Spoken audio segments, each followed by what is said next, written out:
EHPAD teste avec succès ce mode de traitement sur ses pensionnaires. Et c'est un médecin gériatre qui a eu cette idée en forme de défi, préférer l'homéopathie pour soigner les petits bobos et affections du quotidien plutôt que le paracétamol.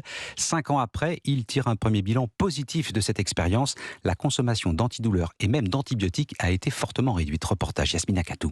Vous entendez le bruit des granules. C'est de l'allium cepa, c'est-à-dire c'est de l'oignon, et ça sert pour les rhinites et les rhumes. De simples granules blancs à laisser fondre sous la langue pour soigner une grippe, une infection urinaire ou encore une conjonctivite.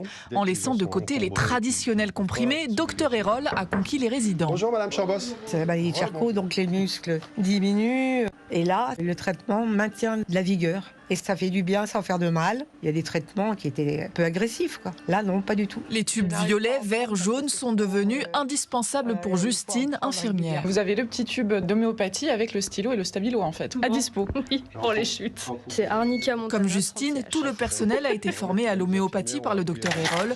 Depuis 5 ans, les médicaments classiques restent plus souvent au fond de l'armoire à pharmacie. On a diminué de 50% certaines prescriptions dentalgiques, beaucoup moins d'antibiotiques, ou certaines prescriptions de psychotropes qui vont favoriser les troubles de l'équilibre. Donc si on peut éviter tous les médicaments qui favorisent ces chutes, c'est intéressant pour nous. Le docteur Erol espère que son expérience permettra à d'autres médecins d'EHPAD d'intégrer l'homéopathie dans leur prise en charge. Reportage à l'EHPAD des Landiers près de Lyon. Yasmina Katou. La Formule 1, Max Verstappen remporte le Grand Prix du Canada. 41e victoire du Néerlandais. Il égale le record d'Ayrton Senna.